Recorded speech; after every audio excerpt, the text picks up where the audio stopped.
મને પાછો આપો, મને પાછો આપો. મારે બીજું કઈ ન જોઈએ.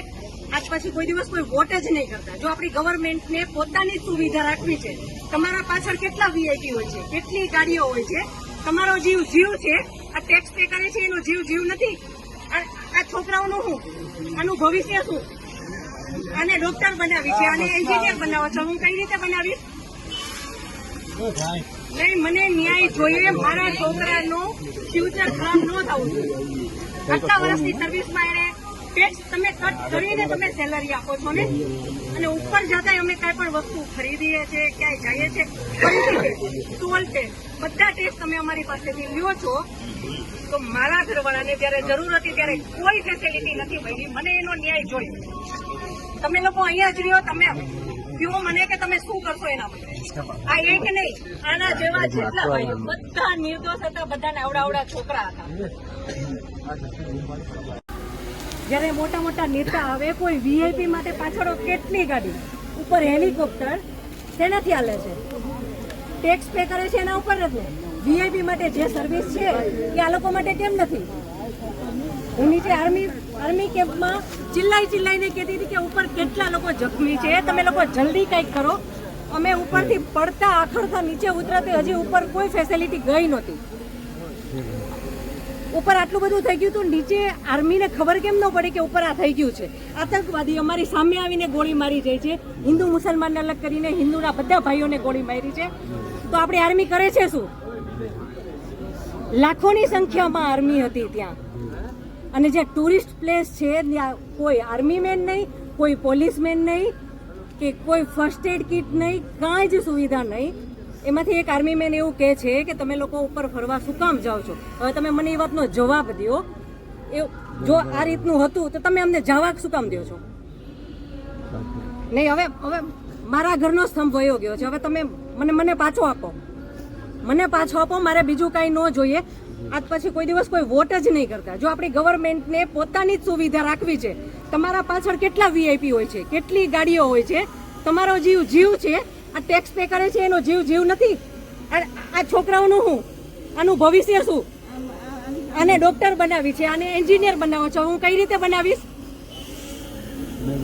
નહીં, મને ન્યાય જોઈએ. મારા છોકરાનું ફ્યુચર ખરાબ ન થવું જોઈએ. આટલા વર્ષની સર્વિસમાં એને ટેક્સ તમે કટ કરીને તમે સેલરી આપો છો ને, અને ઉપર જતા અમે કઈ પણ વસ્તુ ખરીદીએ છીએ, ક્યાંય જઈએ છીએ, ફરીથી ટેક્સ, ટોલ ટેક્સ, બધા ટેક્સ તમે અમારી પાસેથી લ્યો છો. તો મારા ઘરવાળાને જયારે જરૂર હતી ત્યારે કોઈ ફેસિલિટી નથી મળી. મને એનો ન્યાય જોઈએ. તમે લોકો અહીંયા જ રહ્યો, તમે કહો મને કે તમે શું કરશો એના માટે.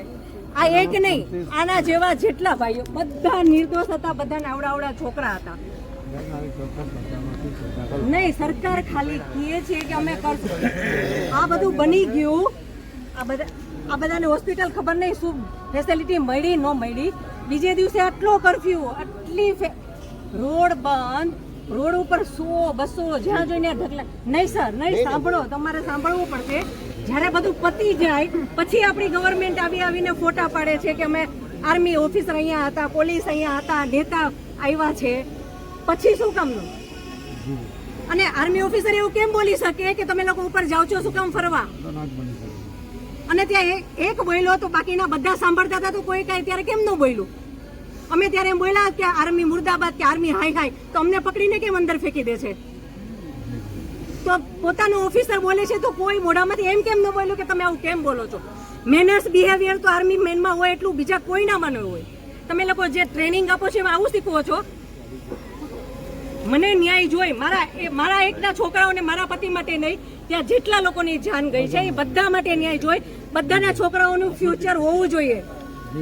બધા નહીં, ખાલી તમે ચોક્કસ એમ નહીં.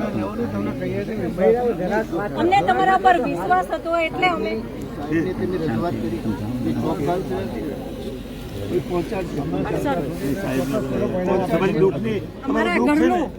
મારા ઘરનો સ્તંભ છે. આ બાપ, આની હાલત જુઓ.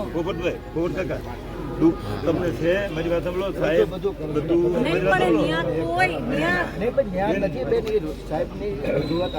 હું શું કહું છું કે આ તમે બંધ કરી દો કે આ ટુરિસ્ટ પ્લેસ છે જ નહીં. ત્યાં મિલિટરી વાળાએ એક કીધું હતું કે તમે લોકો ફરવા શું કામ આવો છો? ઘર બરબાદ કરી દીધા. મોદી સરકારને અમારે એક વિનંતી કે અમારો ઘરનો આધાર સ્તંભ લઈ લીધો છે, અમને ન્યાય જોઈએ, ન્યાય. વીઆઈપી લોકોને હેલિકોપ્ટરની સેવા મળે છે, ટેક્સ ભરે છે, ટેક્સ ભરીને સેલરી મળે છે, તોય કાંઈ સુવિધા નહીં, કાંઈ એટલે કાંઈ નહીં. હેલિકોપ્ટર તો છોડો, કોઈ એમ્બ્યુલન્સ નહીં, કોઈ માણસ નહીં, કોઈ મિલિટરી નહીં, કોઈ ઓફિસર નહીં. આતંકવાદી આટલી સામે આવીને ગોળી મારી દેશે તો આપણી સરકાર કરે છે શું? અમે ને ફરવા ગયા તો અમે જ્યાં જોઈએ ને મિલિટરી, તો અમને એમ કે સારામાં સારી જગ્યા છે, સેફમાં સેફ જગ્યા છે. અમારી સામે આવીને બંદૂક મારીને હસતો હતો ઈ, અને જ્યાં સુધી જીવ નો ગયો ત્યાં સુધી ઉભો રહ્યો. હિન્દુ ને મુસલમાનને અલગ કર્યા, મુસલમાનને કાંઈ ન કર્યું. જેટલા હિન્દુ પુરુષ હતા બધાને ગોળી મારી દીધી, બધાને આવડા છોકરા હતા. ઉભો હસતો હતો, જ્યાં સુધી જીવ નો ગયો ત્યાં સુધી ઉભો હસતો હતો. આ કેવી સરકાર છે આપણી? કાશ્મીરનું નામ બદનામ કરો છો. કાશ્મીરમાં કઈ વાંધો નથી, વાંધો આપણી સરકારની સિક્યુરિટીમાં છે. આટલા ટુરિઝમ ત્યાં હતા ઉપર, એક મિલિટરી મેન નહીં, કોઈ પોલીસ મેન નહીં, કોઈ ફેસિલિટી નહીં, કાંઈ જ નહીં, કોઈ મેડિકલ કેમ્પ નહીં, રસ્તાની સુવિધા નહીં. સરકાર ઉપર ભરોસો રાખીને, મિલિટરી ઉપર ભરોસો રાખીને અમે ઉપર ગયા હતા. એ જ મિલિટરી અમને એવું કહે છે કે તમે લોકો ઉપર જાઓ છો શું કામ ફરવા? હું તો એ કહું, એ ઓફિસરને પકડો અને એને કહો કે એનાથી આવું બોલાય કેમ? આ છોકરાઓ જ્યાં મિલિટરી મેન મળે ત્યાં સલ્યુટ કરતા હતા. એ લોકોના મનમાં પણ હવે એવી અસર પડી ગઈ છે કે આ મિલિટરી કઈ છે જ નહીં. આવું સ્ટેટમેન્ટ એને આપ્યું જ કેમ કે તમે લોકો ઉપર ફરવા જાઓ છો શું કામ? જ્યારે આપણા દેશની મિલિટરી આવું કહેશે તો બીજું કોણ બોલશે?